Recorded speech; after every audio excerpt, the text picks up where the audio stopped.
Gente, sejam todos muito bem-vindos. Essa é a nossa mentoria de gestão financeira para donos de bares e restaurantes. A gente vai focar bastante em tudo que a gente veio falando de conteúdo ao longo dessas últimas 3 semanas aí nos grupos de WhatsApp. Quem entrou no grupo de WhatsApp depois pegou o conteúdo pela metade, não fica preocupado, porque a gente vai mandar uma página para vocês com todo o conteúdo desde o início, tá? E hoje é a nossa Masterclass, né? É onde a gente vai passar por cada um dos conteúdos que a gente falou, os principais pontos da gestão financeira para pequenos empreendedores como nós, e eu digo como nós porque aqui no Estímulo, no fundo, Estímulo, né, para quem está entrando, não conhece, nós somos todos empreendedores como vocês, conhecemos as dores, as lutas, então a gente quer focar no que é essencial, quer entregar o que vocês mais esperam, tá bom? Então, hoje o time da Omie está aqui com a gente. Vocês vieram assistindo aí, né, vários vídeos, pílulas de conteúdo que eles compartilharam com a gente. E hoje o Fred Braga, que é um super especialista, sabe tudo de finanças, conseguiu aí reservar uma hora do tempo dele para dar essa super mentoria para a gente. Então aproveitem, anotem. Só para vocês entenderem, a dinâmica é assim: o Fred vai apresentar todo o conteúdo, os microfones por enquanto estão fechados, tá? Para não interferir na apresentação. E no final, na meia hora final, a gente vai tirar dúvidas, né? Vai ler as perguntas que vocês enviarem aqui pelo chat. Então, fiquem à vontade. Se tiverem dúvidas, eu e o Rodrigo do Estímulo estamos aqui para ir anotando todas as dúvidas de vocês e a gente tirar tudo no final, tá joia? Qualquer coisa é só escrever para a gente ali no chat e a gente vai colocar uns recadinhos também, tá bom? Fred, muito bem-vindo. Fica à vontade para se apresentar e para começar a nossa mentoria. Obrigado aí, Camila e time do Estímulo, por reservar um tempinho, né, para eu poder apresentar um pouco e compartilhar a experiência com vocês, né?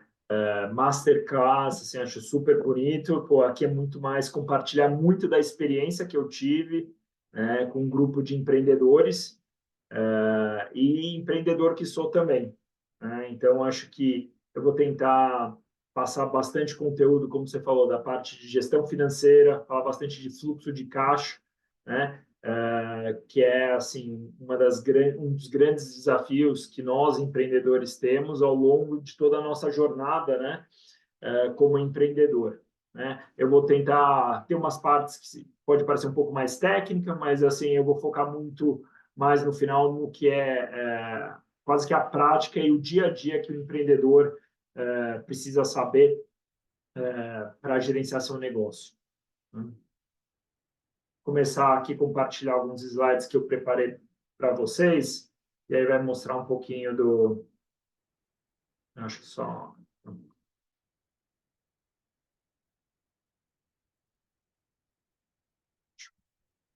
Então, ó.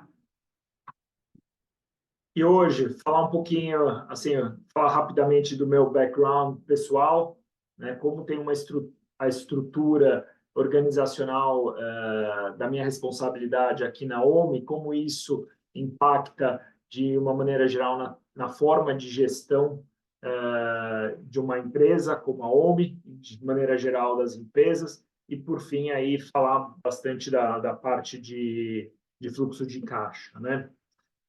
Falando um pouquinho aí do meu background, então assim, eu tenho mais de 10 anos focados em ajudar pequenas empresas a crescer, e lá estando no dia a dia fazendo o negócio funcionar, girar e realmente desenvolver, né?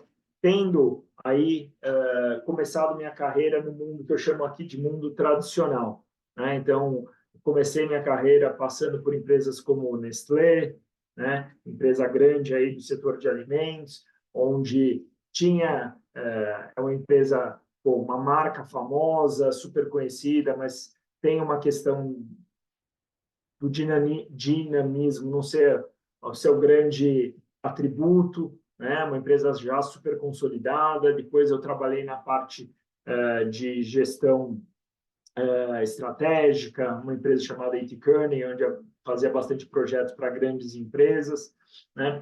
E trabalhei na empresa chamada American Express, empresa de cartão de crédito que vocês conhecem, onde dá para esse combinado de empresa ajudou bastante a entender sobre negócios, mas boa parte delas aqui eu posso falar que não tem ou não tinham as dores, né, que o empreendedor normalmente tem quando está começando o seu negócio ou fazendo o seu negócio crescer.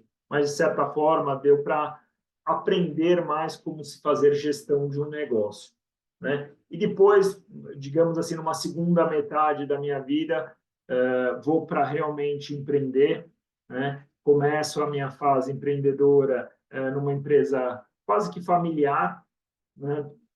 Focada muito no fundador e aonde ele ditava todas as regras, né? E na parte de investimentos, né? Então era uma empresa de gestão de investimentos, onde você já começa a ter uma dinâmica bem diferente e aonde a decisão de alocação de investimento já tem todo um outro perfil, né? Muito mais baseado em decisões um pouco mais de entrada e saída de caixa do que uma visão muito mais de longo prazo, como tinha e como mencionado nas outras empresas ou em grandes empresas, né? A segunda etapa aí da minha fase empreendedora foi realmente numa empresa de tecnologia, uma startup, né? E onde a gestão de recursos que eu coloco aqui, é basicamente gestão de caixa, começou a ser realmente o mote, né, do dia a dia do meu chapéu. Aqui sempre aí já no chapéu de financeiro, né? Então era o head financeiro, o CFO da Smart Bill, né? Onde já vê toda uma responsabilidade de garantir o sangue, né? Que aí é o caixa mesmo, o dinheiro fluindo e garantindo que ele trabalhava e que a empresa tinha os recursos necessários para conseguir desenvolver seu negócio, né? Decisões muito interessantes tive que participar e tomar nessa empresa, incluindo até a questão de quase que definir a viabilidade da empresa e ter que vender a empresa, né? E passando aí para a terceira experiência já como empreendedor, né, onde a gente vê a OMI, né, e ao longo dos quase 8 anos aí que já estou na OMI, vendo a empresa 8 anos lá atrás, com cerca de 40 pessoas, e hoje uma empresa de mais de 800 pessoas. Participar de toda essa jornada, né, é desafiante, né? Ela começa com um tamanho de empresa e um desafio onde você realmente, como empreendedor, está fazendo, posso falar, exatamente tudo, né? E ao longo do tempo você vai organizando a casa, separando, estruturando e conseguindo fazer estruturas apartadas e um pouquinho mais especializadas, né? E aí entra um pouco do dinamismo e um pouco daqui de lições aprendidas que eu coloco, né, de quando você está numa empresa de crescimento acelerado, que basicamente acho que é boa parte, se não todos os empreendedores aqui estão buscando, né, um crescimento que faz com que a gente seja muito dinâmico, né, ao mesmo tempo tem que ter uma resiliência muito grande, né, o empreendedor aqui é mega resiliente, tem os desafios acontecendo a todo momento, né? Então, realmente faz com que você tenha que aprender processos. Aqui eu falo parte de dados também, como trabalhar, né? Às vezes, não necessariamente com todas as informações que você tem, né? E, por fim, aí eu acho que parte de liderança e processos decisórios que são muito interessantes dentro do empreendedorismo, né? E aí entra um pouquinho na parte de estrutura organizacional, que eu toquei um pouquinho, né? Mas aqui falando e mostrando exatamente o que entrar dentro do que eu falo que é a minha estrutura, ou a estrutura administrativo-financeira, é bem parecido com a estrutura financeira de empresas no mercado, né? Então, começa muito com a tesouraria, né? E aqui a tesouraria é o nome mais bonito para contas a pagar, contas a receber e a gestão, vamos falar assim, financeira dos clientes, né? Eu acho que aqui, e até falando no exemplo da própria OMI, aqui quando eu entrei, quando eu mencionei que éramos entre 40 e 50, a estrutura financeira era uma estrutura bem pequena e ela era basicamente focada na atividade de tesouraria.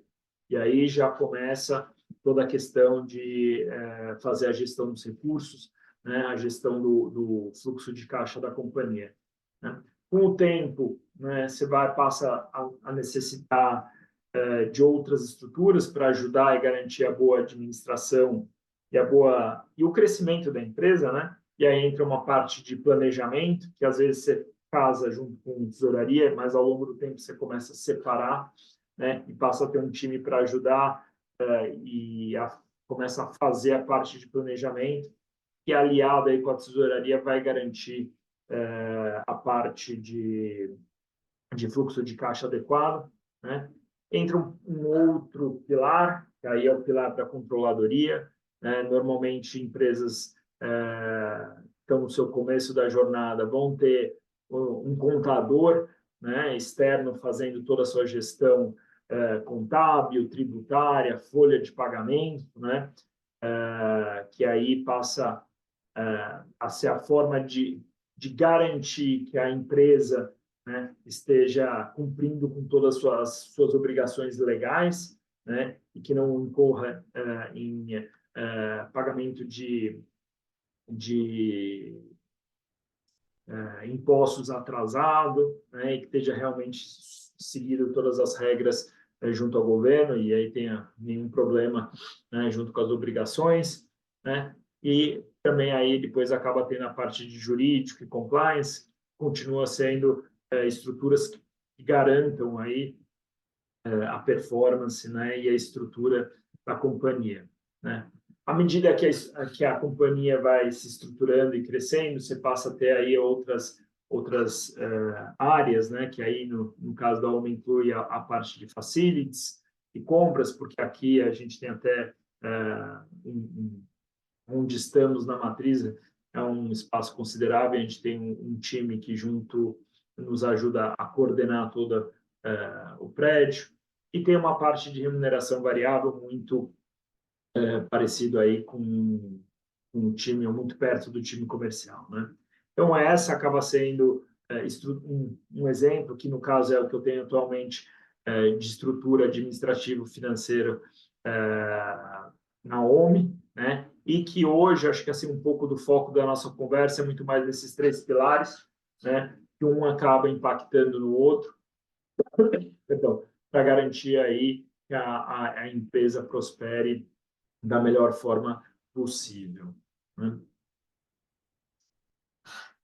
Já aí passando para o tema, né, de discussão de hoje, né, e entrando no fluxo de caixa, eu pensei em estruturar a conversa em quatro pilares, né? Primeiro, falar no que é a real importância do fluxo de caixa, né? Depois falar um pouquinho aí o que eu mencionei, que talvez seja um pouco mais de termos técnicos, né? Mas falar quais são os diferentes componentes do fluxo de caixa, né? São componentes às vezes mais contábeis, mas que também é muito compartilhado e comunicado no mercado, né? Os formatos de fluxo de caixa, que tem também, e são diferentes formas de se ver o fluxo de caixa da companhia, né? E, por fim, como a gente pensar do ponto de vista de planejamento e gestão do fluxo de caixa, né? Então, são os tópicos que aí eu acredito que sejam mais relevantes. À medida, acho que tenhamos algumas perguntas, acho que podem colocar no chat ou também a gente pode falar, e eu vou deixar um tempo no final para a gente poder debater e conversar e responder perguntas específicas. Então, vamos começar, né? Primeiro tópico aqui, falando da importância do fluxo de caixa. Só um segundo para ajustar a tela.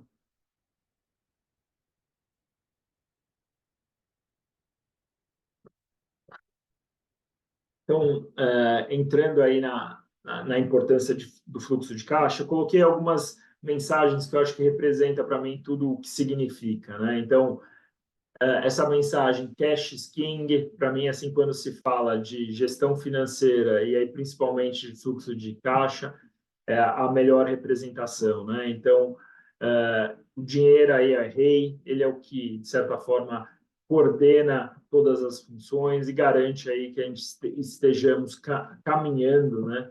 Todos para uma mesma direção, né?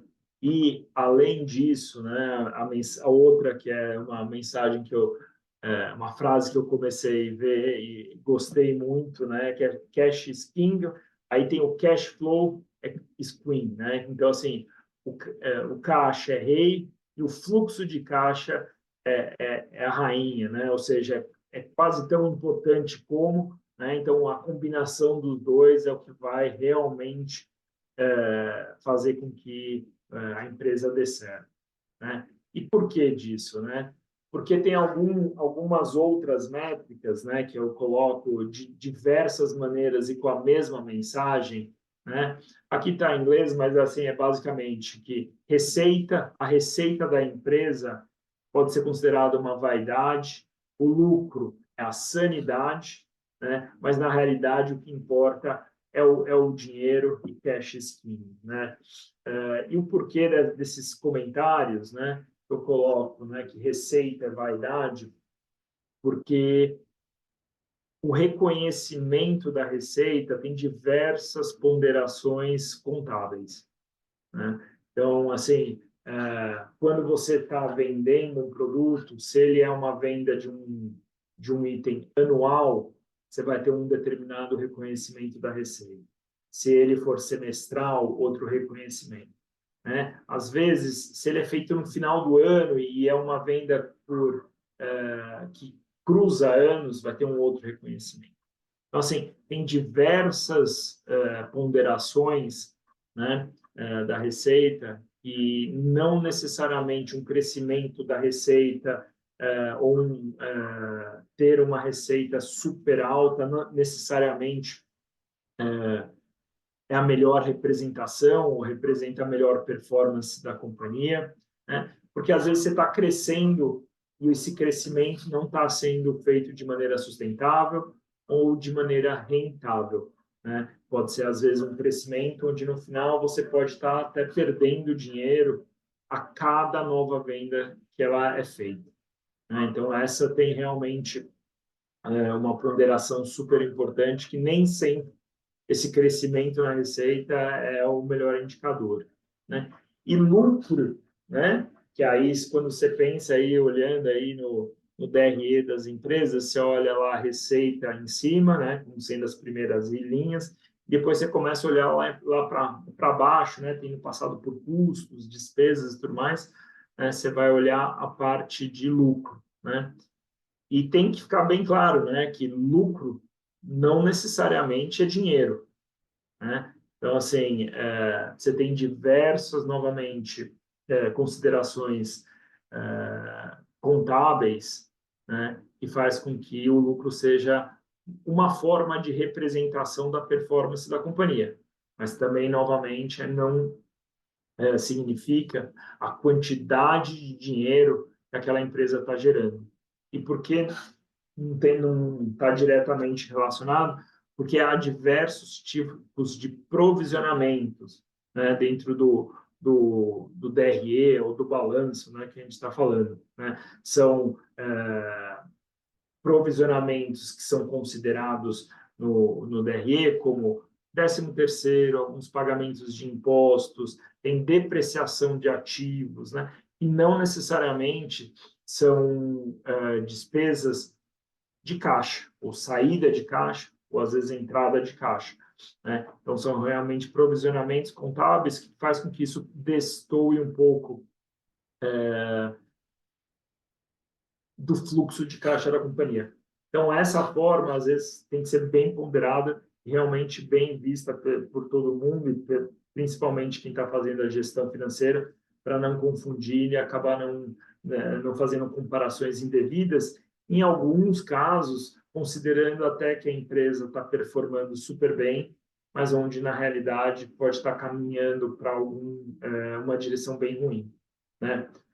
E alguns pontos relacionados a isso, né? Essa frase que eu acho bem interessante: mais empresas morrem de indigestão do que de fome, né? E o que quer dizer? Que existem muitas empresas que são lucrativas e que mesmo assim fracassam, que mesmo assim têm dificuldade de prosperar, né? As empresas, elas podem dar lucros contábeis, como eu mencionei, mas elas não conseguem fazer a gestão do fluxo de caixa, ou seja, fazer a gestão do prazo entre contas a pagar e contas a receber, o que acaba dando um descasamento e faz com que as empresas, no final, acabem não tendo dinheiro para honrar suas obrigações e acabam fracassando, né? Então, isso não é novidade, e isso tem acontecido, né? Eu acho que por isso até dessa discussão que a gente está fazendo aqui, de falar sobre fluxo de caixa, né? Porque empresas como Apple, lá em 1900, na década de 80, lá 1980, teve problema e quase quebrou. É empresa lucrativa e tendo problema de fluxo de caixa, podendo quebrar. GM, 2008, recente, super empresa gerando lucro, mas passa a ter desafios, começa a ter questão de gestão de fluxo de caixa. Nesse caso, foi até socorrida pelo governo americano. Blockbuster, modelo de negócio que inicialmente gerou muitos lucros, né? Mas uma gestão de caixa, ao final, acaba comprometendo a companhia, né? O modelo de negócio começou a ficar mais desafiador, mas mesmo assim acreditava-se que os lucros iam continuar acontecendo, e aí ela passou a gerar um problema de fluxo de caixa e acabou aí realmente caminhando para a recuperação judicial. E por fim, um exemplo também aqui eu menciono o Kodak, semelhante aí com o Blockbuster, né, no segmento de filmes, né? Empresa que dominava o mercado, crescia num primeiro momento rapidamente, teve uma estagnação, ou seja, deixou de crescer, né? Passou a ter competição, começou a ter desafios de gestão de fluxo de caixa, porque estava muito acostumado com o seu crescimento, e acabou aí não vendo novas tecnologias entrando no mercado, e acabou aí caminhando também para um setor perto de falência, né? Então, são alguns dos exemplos, né, onde empresas já de porte, já sofrendo e tendo dificuldades na sua gestão, né? Então, assim, só que contribui, né, com o que comecei a conversa aqui falando, que realmente é um tópico que tem que estar, sim, número um na cabeça de todas as empresas, principalmente aqui de nós empreendedores, para realmente tomar os devidos cuidados e tomar a devida atenção, né? Como aí falando um pouquinho de componentes de fluxo de caixa, então aqui vai entrar já uma visão mais técnica, né? Então, quando a gente pensa fluxo de caixa como sendo a entrada e a saída de recursos da companhia, né, a gente acaba dividindo em algumas caixinhas o fluxo de caixa, né? Então, assim, no primeiro bloco é o que é chamado de fluxo de caixa operacional, né? Então, esse é o fluxo de caixa associado as atividades principais da companhia, né? Então, são as receitas associadas à atividade principal. Então, se é venda de produtos, então vai ser realmente todas as receitas associadas à venda dos produtos. Os custos, aí também associados a essa venda. Então, se a gente está falando de um produto, então vai ser todos os custos e despesas associados à produção e à comercialização desses produtos, né? E aqui gostaria de destacar que, assim, ó, até hoje, né, esse é o principal tipo de fluxo de caixa que você analisa, né? Até na OMI, aqui o foco é super no operacional, então para ver como a operação está fluindo e como a operação está performando, mas a gente tem mais dois componentes que a gente tem que estar sempre olhando, porque no final é tudo casado. Então, assim, primeiro item, atividades, fluxo de caixa das atividades operacionais, o mais, eu diria que é o mais relevante, é onde que a gente está focando, mas a gente tem que olhar outro componente, né, do fluxo de caixa, que são as atividades de investimento. E aqui envolve todas as atividades associadas a, por exemplo, como a gente está mencionando, se você está trabalhando com produto, de repente, se é uma fábrica, todos os investimentos associados a essa fábrica, ou até a parte de estoque, qual que é o tamanho do estoque que você carrega, né? Que aí ele fica toda nessa atividade de investimento para a performance das suas atividades operacionais, né? E, por fim, que aí é o fluxo de caixa relacionado às atividades de financiamento da operação. Então, assim, ao longo do tempo, as operações de uma empresa podem ser financiadas com capital próprio, podem ser financiadas com dívida bancária, pode ser financiada por aportes de novos investidores, né? Ou no longo prazo mesmo acaba sendo financiada por recursos da própria companhia, né? Então, são diferentes formas de se ver, né? O financiamento, aí o investimento e as atividades operacionais. Então, assim, no final, o que eu chamo de fluxo de caixa total de uma companhia é a soma desses três fluxos de caixa. E aí, voltando a mencionar aí que, sendo a atividade de fluxo de caixa operacional, a que vai indicar como a companhia em si está performando, né?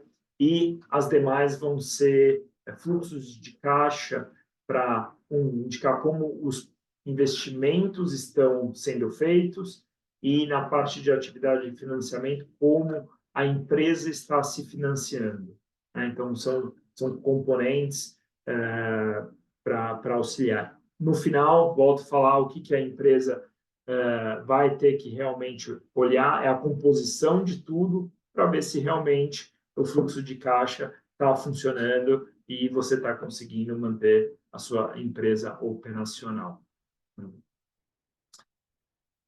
Outro tópico aqui em fluxo de caixa que eu vou falar são os formatos de fluxo de caixa, né? Então, aqui de novo, entrando numa seara mais contábil, né? O primeiro conceito ou formato de fluxo de caixa é o conceito de fluxo de caixa indireto, né? Então, esse também é um modelo, mas eu vou falar assim, até sofisticado, né? Porque ele parte aí já de um DRE, de uma análise de um DRE, né?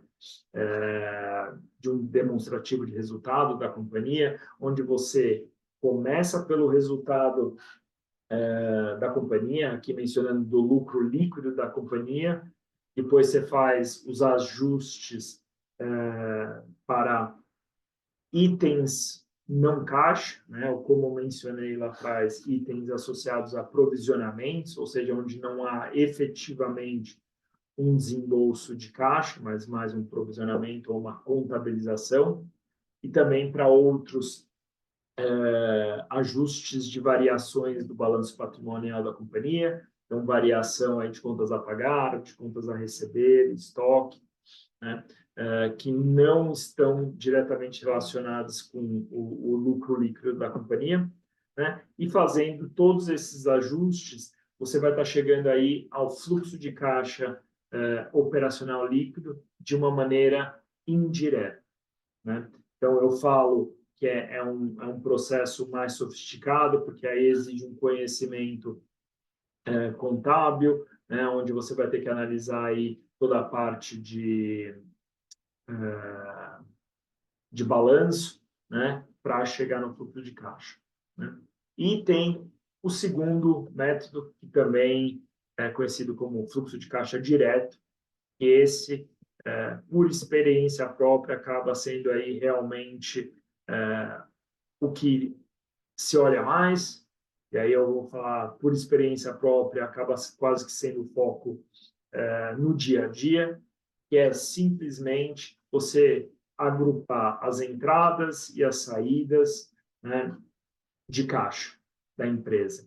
Então, é realmente uma conta de quanto entrou no período, quanto saiu no período, né, e ver qual que é o líquido das entradas e saídas. Então, realmente é quanto de caixa foi gerado no final do período, se teve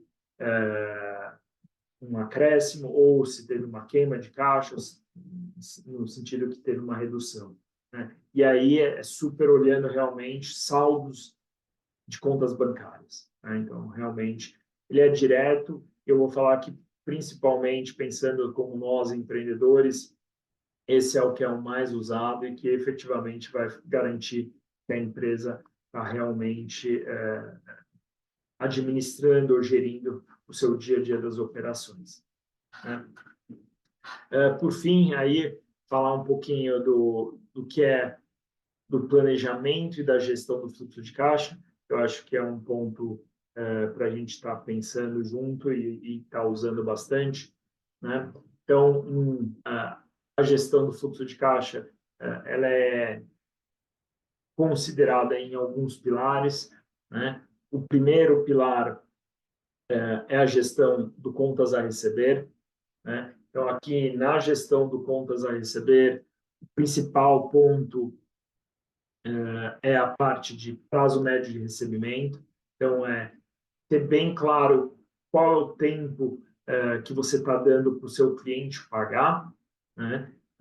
Em média, porque essa é realmente uma métrica super relevante e que vai te impactar em todo o seu processo produtivo e na performance da companhia, né? Lembra que eu mencionei lá atrás a diferença entre receita e caixa, né?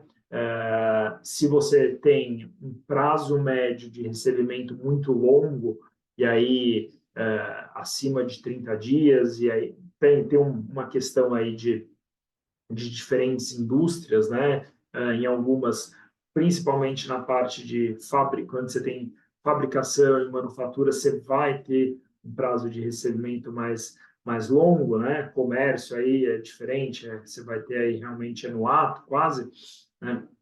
Essa é realmente uma métrica que vai dizer a sua performance, como ela está indo, né? E principalmente aí no setor, eu vou falar que impacta mais no setor de entre empresa, né, o que é conhecido como B2B, é a gestão da inadimplência, né? Então, se o primeiro ponto está associado quanto tempo demora entre o faturamento e o seu recebimento, então aí vai definir o prazo médio de recebimento. O segundo tópico, e aí o primeiro tópico é quanto tempo demora dando tudo certo, né? E no segundo tópico, que eu coloco aqui, que é a gestão de inadimplência, né? Aqui está relacionado com aqueles clientes que acabam não pagando no prazo e que aí tem todo um processo que aí depende do lugar, chama de uma forma, mas aqui a gente chama régua de cobrança, né? Então, assim, o cliente passou do prazo combinado de pagamento, opa, temos que tomar algumas medidas para tentar reaver o dinheiro devido. Então, aí, dando alguns exemplos, pode ser ligação ou que a gente chama cobrança ativa, onde efetivamente liga-se para os clientes para conversar e tentar negociar. Atualmente também temos outras ferramentas que são super úteis e estão cada vez sendo mais utilizadas. Então, é a utilização do WhatsApp, né, a utilização do SMS e própria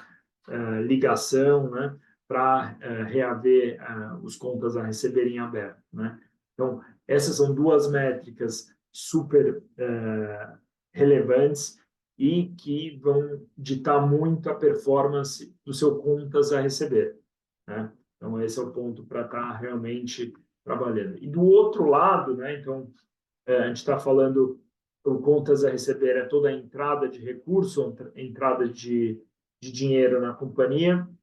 E aí, do outro lado, a gente vai falar a gestão do contas a pagar. O outro lado, que é a saída de recursos da companhia, né? E, de novo, acho que a métrica de se ver a performance do contas a pagar aí é o prazo médio de pagamento, né? E aí está muito atrelado a como a companhia consegue fazer a gestão de fornecedores, né? Que aí é realmente o tópico 2 que eu mencionei.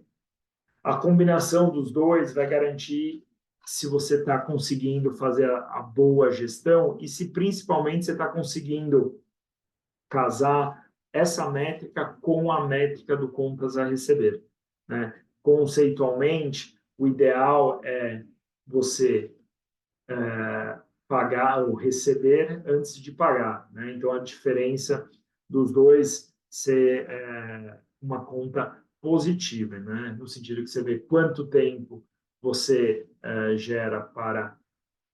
demora para receber, né? Então, você primeiro recebe e depois paga. Então, essa é a maravilha dessa gestão, né? Porque lembra lá atrás que eu mencionei, em alguns casos, quando você está crescendo muito, né, você pode estar, às vezes, tendo problemas. E um dos problemas pode ser quando você tem esse descasamento, né? Quando você está tendo que pagar seus fornecedores muito mais rápido do que como você está recebendo dos seus clientes. Então, isso você acaba tendo que investir muito no seu negócio, e aí para comprar matéria-prima, fazer estoque, né? E posteriormente entregar para o seu cliente sem ter recebido os recursos. E isso, no longo prazo, isso acontecendo de maneira recorrente, pode acabar realmente levando a companhia a uma situação difícil, né? E a combinação de tudo, eu acho que tem que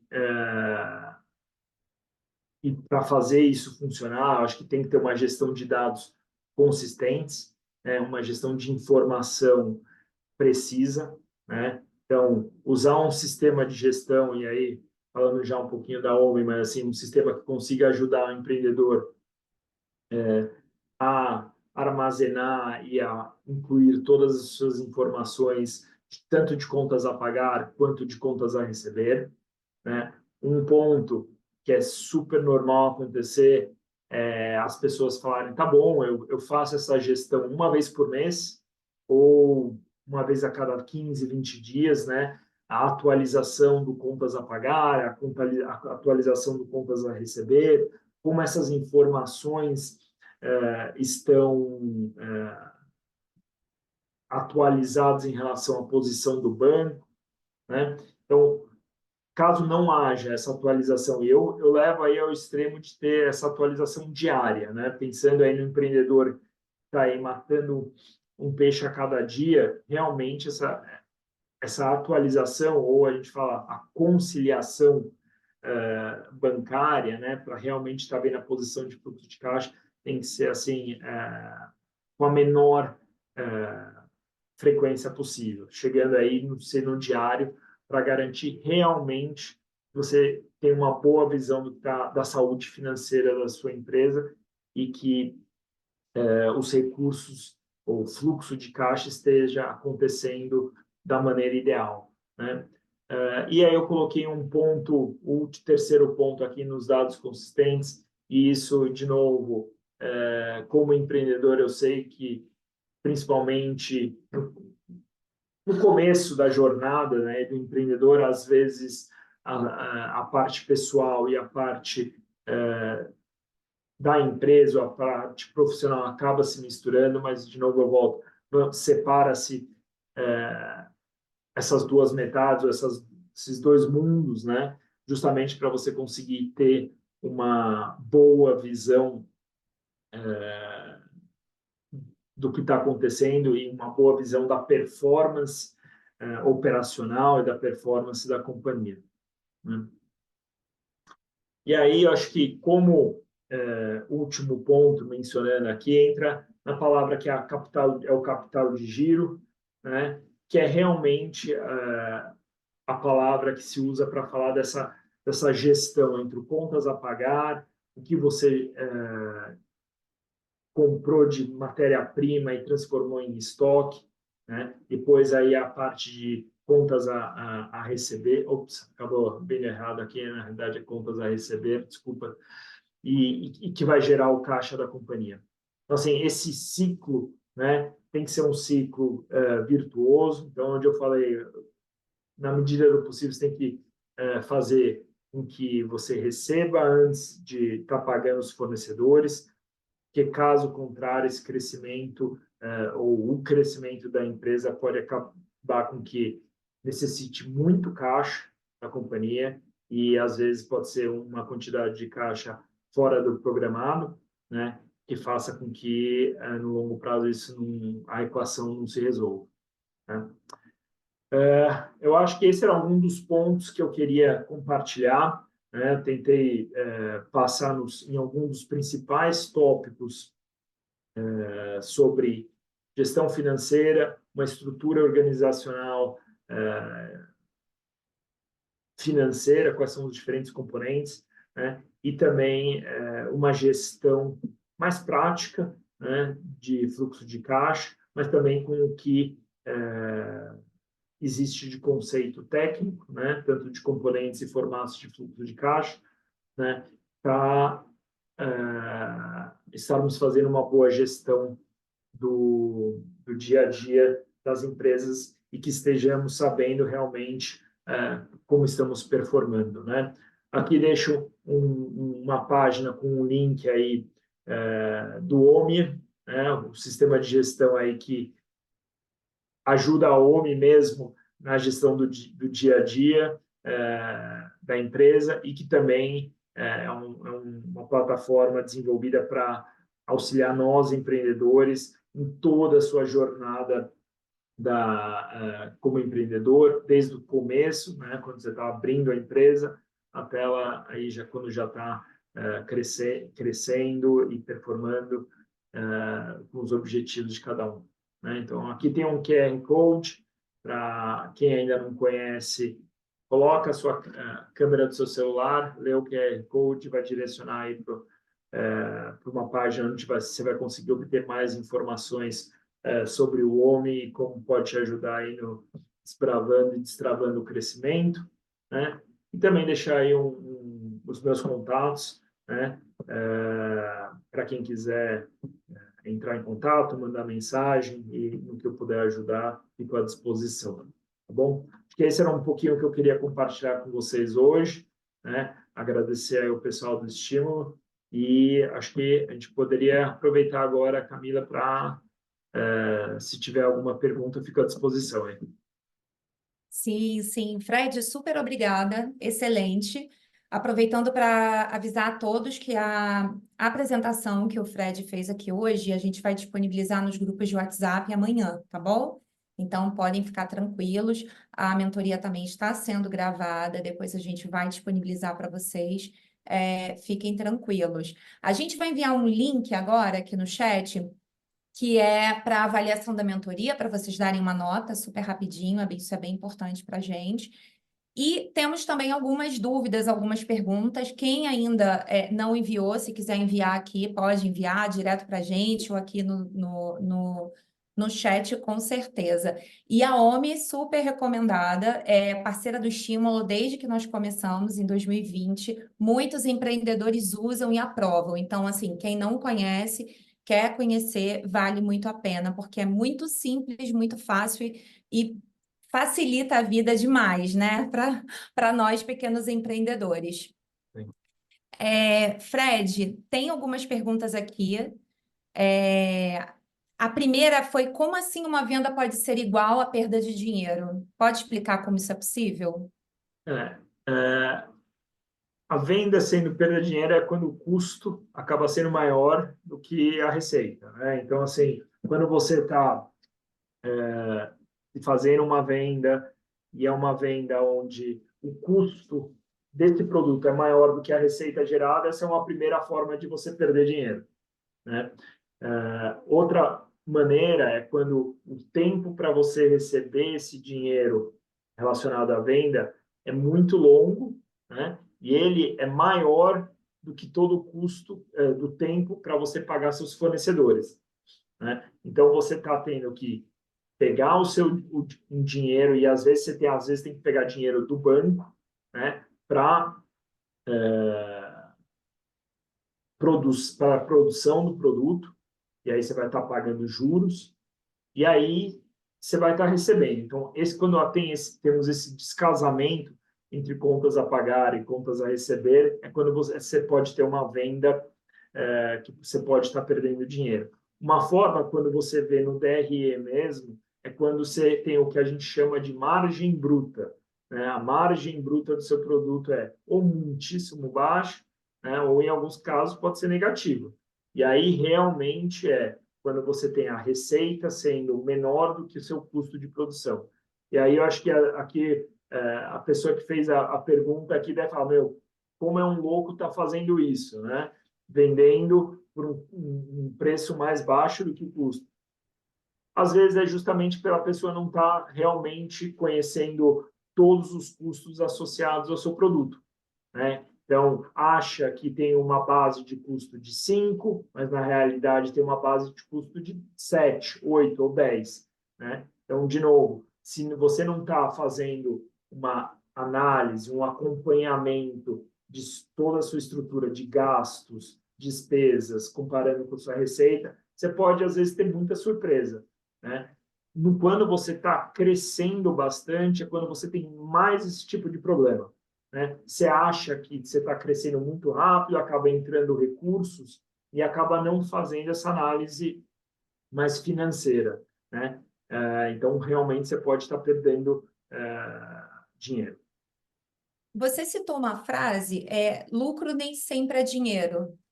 Está relacionada a isso?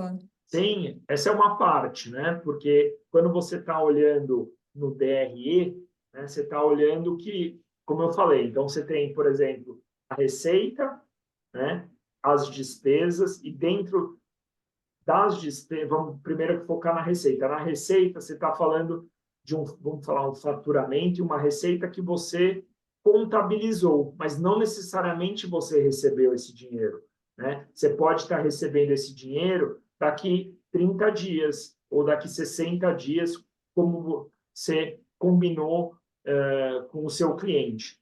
E aí, na parte de despesas ou custo, é toda a negociação que você tem com o seu fornecedor. Então, pensa que na parte de receita, se você combina com o seu cliente que ele vai te pagar em 30 dias, né? E se você combinou com o seu fornecedor que você vai pagar ele em 30, só aí você já tem um descasamento, né? Mesmo você tendo lucro nessa operação, ou seja, receita menos despesa, pode ser positivo, só que você vai ter um casamento no tempo. Então, você não vai conseguir, em alguns casos, estar pagando determinadas obrigações no mesmo período, porque o recurso em si ainda não vai ter entrado na companhia. Você tocou em fornecedores. Você tem dicas de negociação para fornecedor? Porque isso vira e mexe é algo que a gente precisa fazer. Então, quais são as dicas para negociar com fornecedores, Fred? Aqui a gente tem uma, eu não vou falar que é uma briga, mas assim, é uma discussão diária com os nossos fornecedores, né? Eu acho que a gente tem que ficar muito atento, nunca fechar a compra de um determinado produto ou insumo, né, baseado numa oferta ou numa proposta comercial que você tenha recebido. Conversar com mais de um fornecedor. Assim, internamente aqui, a gente sempre tenta trabalhar com, no mínimo, conversar com 3 fornecedores. Por quê? É aí onde você realmente vai saber se o que estão te cobrando, né, efetivamente é o preço do mercado. Né? Às vezes você recebe uma primeira proposta comercial, você fala, não está tão ruim. Mas aí, quando você recebe uma segunda e uma terceira, você vê que está em patamares mais baixos. Né? Então, esse é um ponto que a gente está sempre buscando mais de uma proposta comercial para você realmente estar entendendo como está o mercado. Né? Eu acho que ter também o entendimento das especificações do produto é super importante. Né? Então, assim, principalmente aqui, voltando a quem trabalha com produção ou com produto, saber, ok, quão flexível você pode ser com a especificação de determinados produtos, ingredientes ou componentes, né? Porque isso pode ajudar na negociação com seus fornecedores. E, por fim, realmente a questão de negociação de prazo de pagamento. Assim, esse é realmente, são componentes que você tem que estar sempre olhando e discutindo, né, com seus fornecedores.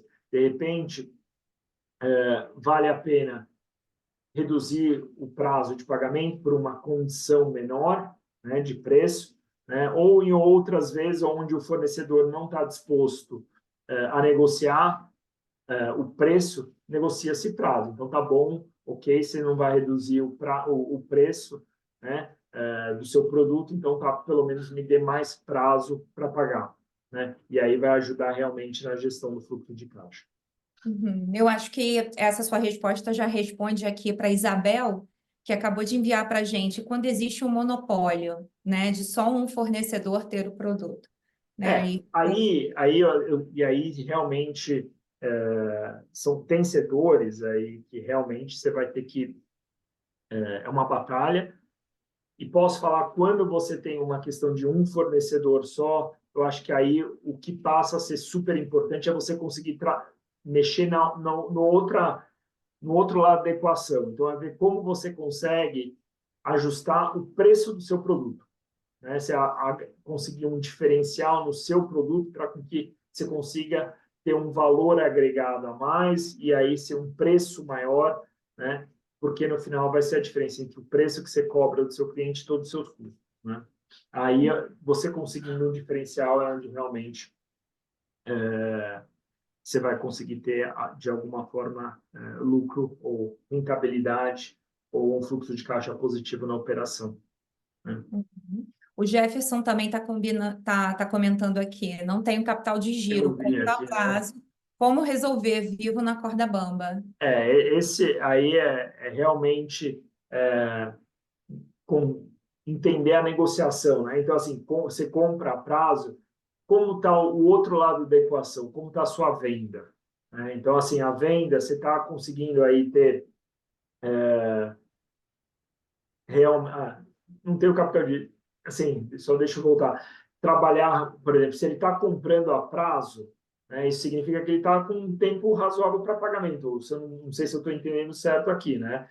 Porque quando ele está negativo, seria assim, onde ele paga bem antes de estar recebendo. Aqui eu acho que ele parece que o problema dele tá ao contrário, né? Mas como ele está falando que está na corda bamba, realmente imagino que por estar pagando a prazo, também ele deve estar em condições comerciais não tão boas, né? Podem estar às vezes pagando um pouco mais caro, né? Porque realmente não conseguir pagar é, à vista, né? Tem um ponto que aqui é, principalmente quando está falando de compras a prazo, né?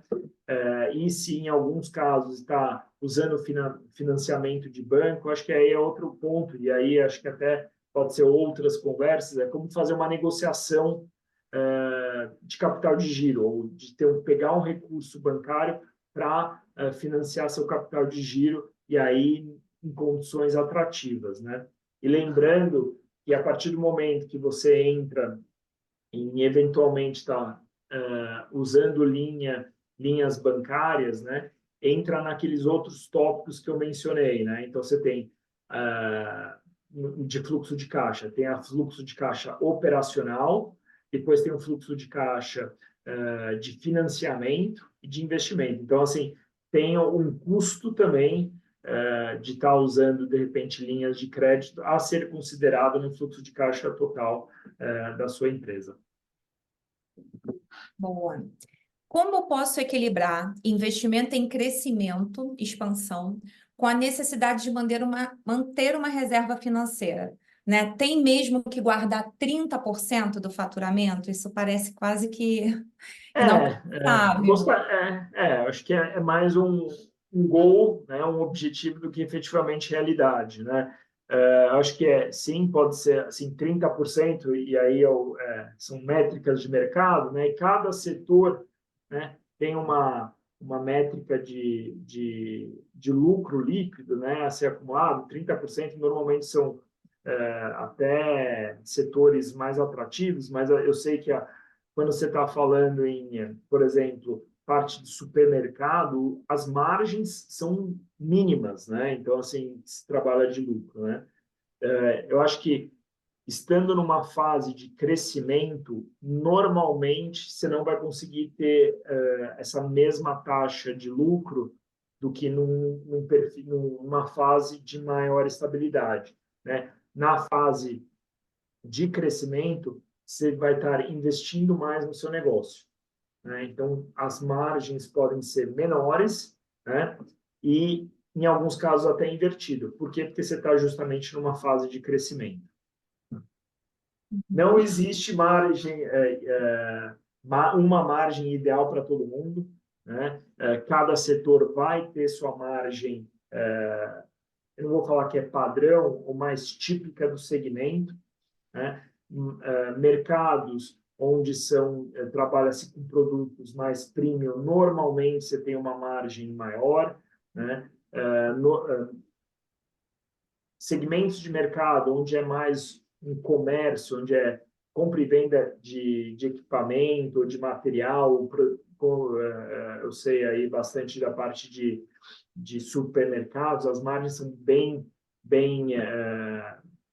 mais bem menores, e até porque, como mencionaram aqui, né, que foi a Isabel que mencionou a questão de só ter um fornecedor, né? Quando você está em supermercado, eu sei que em algumas categorias de produtos você só tem um fornecedor. Você tem que comprar desse e aí ele vai meio que ditar o preço dele, e aí não vai ter muito o que fazer, né? Aqui, ó, uma pergunta interessante. Qual o percentual ideal para a margem de lucro? É isso que a gente falou, né? É, Exatamente. é, Tem uma outra aqui que é como posso planejar e preparar um orçamento anual realista para o meu bar, porque alguns meses são muito fracos. Acho que aqui está falando um pouco de sazonalidade. sim, sim. Isso é um ponto, e acho que eu mencionei, né? Sempre é super importante você, de certa forma, registrar todas as suas informações, porque vai ajudar na elaboração de um orçamento futuro. Parte de orçamento, até assim, orçamentos nossos aqui, são baseados em performance histórica, né? Então, tendo essa informação armazenada ou no RP, né, como da OMS, você vai conseguir, ao longo do tempo, ver que meses, vou dar um exemplo que a gente já vi aqui, meses de verão, por exemplo, se você está numa sorveteria, os meses de verão você vai ter uma receita bem maior, né? Mas aí você vai chegar em meses de inverno, sua receita vai ser bem menor. Quando você está montando o seu orçamento, essa sazonalidade tem que ser considerada, porque acho que aí é o medo, né, de você, de repente, estar lá no verão, você tem uma receita bem maior e você utilizar essa receita, ou esse caixa gerado no mês de uma sazonalidade maior, né, e ficar sem uma reserva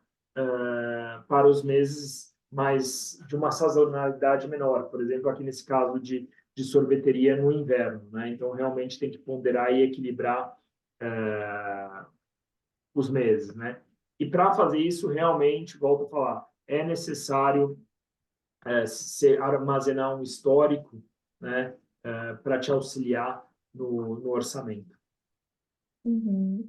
E agora falando um pouco sobre estoque, Fred, como que a gente consegue relacionar a gestão financeira com a gestão do estoque, né? Porque também essa questão do desperdício, às vezes Sim. essa gestão do estoque acaba impactando muito no setor financeiro. Você tem alguma Então, dica para compartilhar com a gente? ó, tem as métricas, né? Que aí tem muito o giro de estoque, e esse giro de estoque é por produto, né? Então, tem que saber se o seu estoque está girando pouco ou muito, porque se você está com um estoque, né, com um giro baixo, isso significa, o que significa giro de estoque? É se você está conseguindo vender aquele produto, né?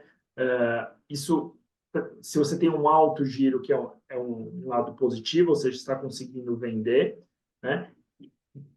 Versus você tem um produto que você está acumulando, ele está parado no seu estoque. Inventário alto, né? E produto sem giro ou com baixo giro de estoque, significa que você está investindo dinheiro, nesse caso, no seu inventário, no seu estoque, e ele não está gerando dinheiro para você. Então, assim, produto sem giro ou giro muito baixo, né, comparado com os demais produtos que você tenha, né, pode ser realmente um ralo de dinheiro para a companhia, porque você colocou, né, dinheiro, gerou inventário, ele ficou parado, então basicamente inventário é dinheiro parado, né, e você não está conseguindo realizar ou transformá-lo em caixa novamente. Então, métricas aí de qual que é o tamanho de inventário depende das vendas, né? Depende também quanto tempo demora para o seu fornecedor te entregar o produto, né? Então, em alguns casos, se o produto que você precisa não consegue ser entregue rapidamente, infelizmente, às vezes você vai ter que manter um estoque maior para poder aí acompanhar as vendas. Mas, efetivamente, deveria se trabalhar, que a gente fala que é quase um estoque mínimo. É a palavra que costumava ser muito falada antigamente, era just in time. Então, você tem que ter um inventário quase que para atender a demanda. Então, setor de bares, restaurantes, seria assim, para a noite, né? Não deveria estar real para o dia, né? Que aguente o dia, né? Para aguentar, você ter a menor quantidade de inventário, menor investimento em inventário possível, né? Entendi. Para a gente encerrar, Fred, sobre precificação, que foi inclusive um dos temas aí que as pessoas mais Sim, votaram para ter uma mentoria. A gente vai fazer uma mentoria exclusiva também, específica sobre precificação na semana que vem. Vamos começar a divulgar nos grupos de WhatsApp. legal. Mas sobre precificação, o que que você pode compartilhar com a gente, voltado aí para pequenos empreendedores, justamente para ter uma margem de lucro maior, evitar desperdício, despesas desnecessárias? Sim. Aqui acho que tem que tomar muito cuidado, porque é muito comum as pessoas quererem vender muito, né? E aí, voltamos àquele tópico anterior, né? Como você perde dinheiro vendendo, você perde dinheiro quando você não precifica o seu produto corretamente, né? Então, você não sabendo quais são todas as suas despesas, realmente vai fazer com que a sua precificação fique mais difícil. Você não vai saber qual que é a linha d'água, né? A partir de quando você começa efetivamente gerar dinheiro, né? Gerar caixa na venda daquele produto, né?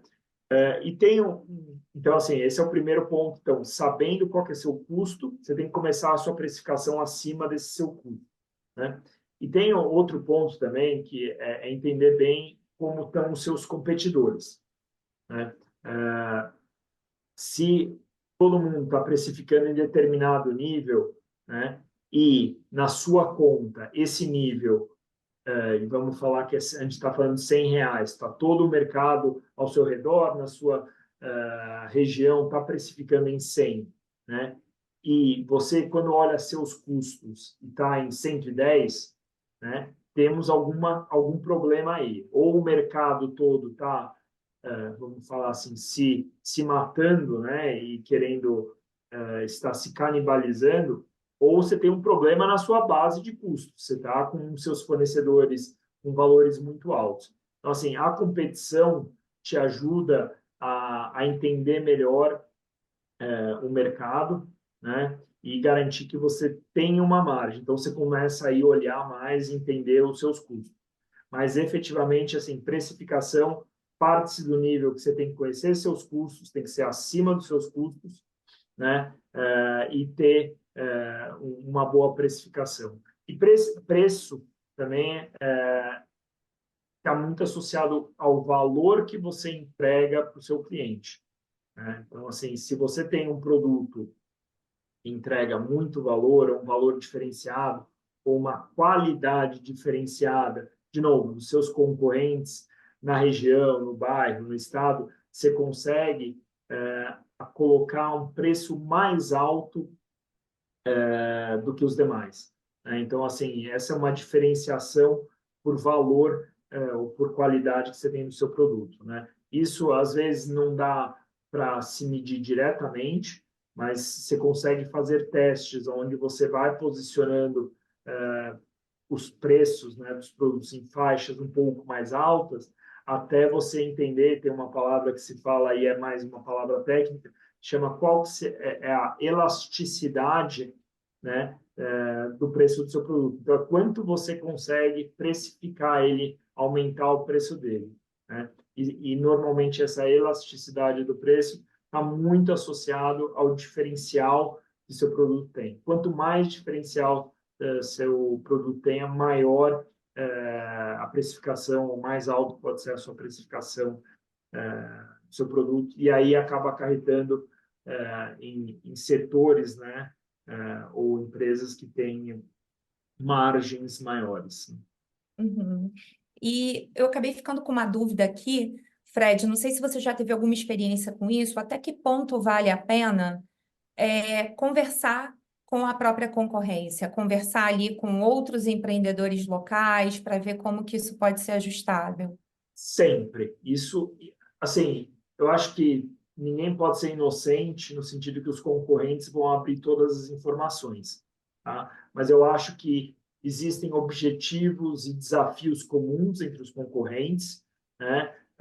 E aí, como mencionar aqui, o desafio pode ser todo mundo tem um mesmo fornecedor, ou seja, é um monopólio, né? E o que pode servir essas conversas é justamente para se pensar ou se desenvolver um novo fornecedor.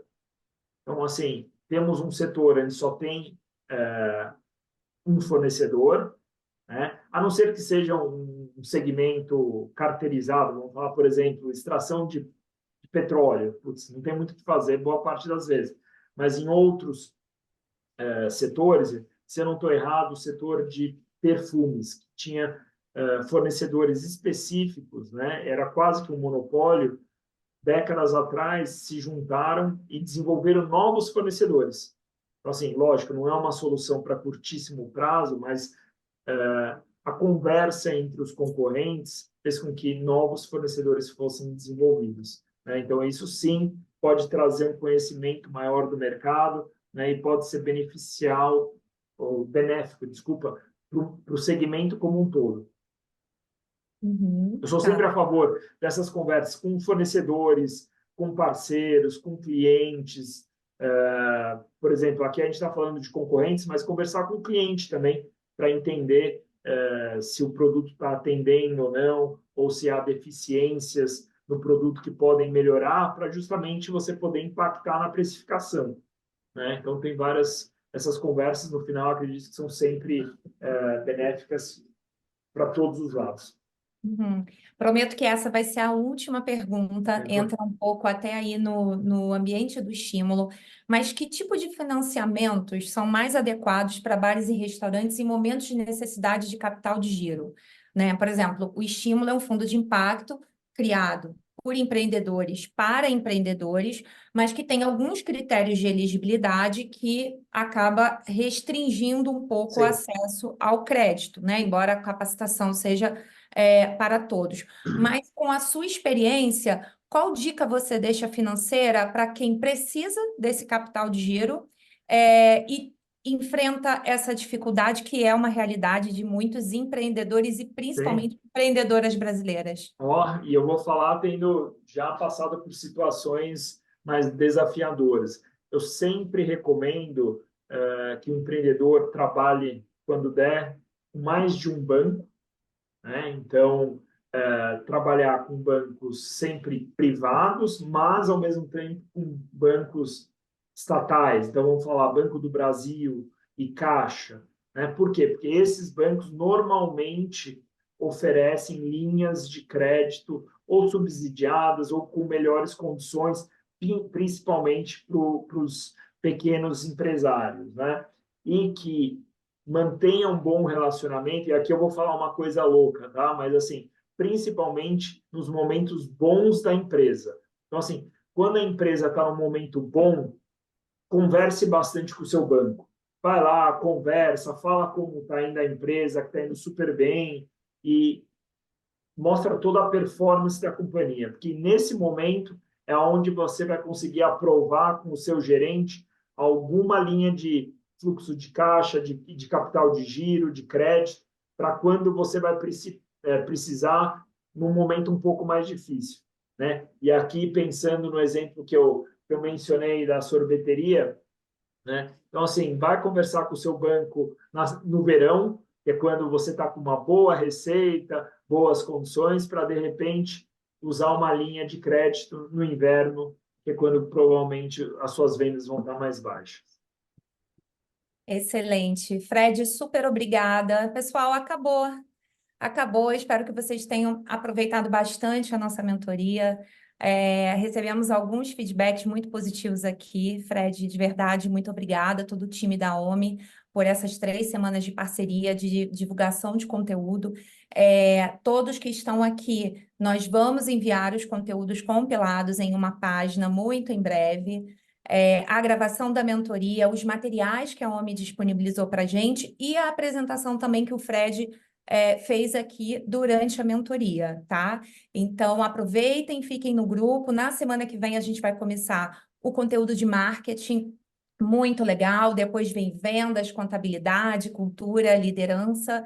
Então, é uma formação completa aí, específica, personalizada para vocês, tá bom?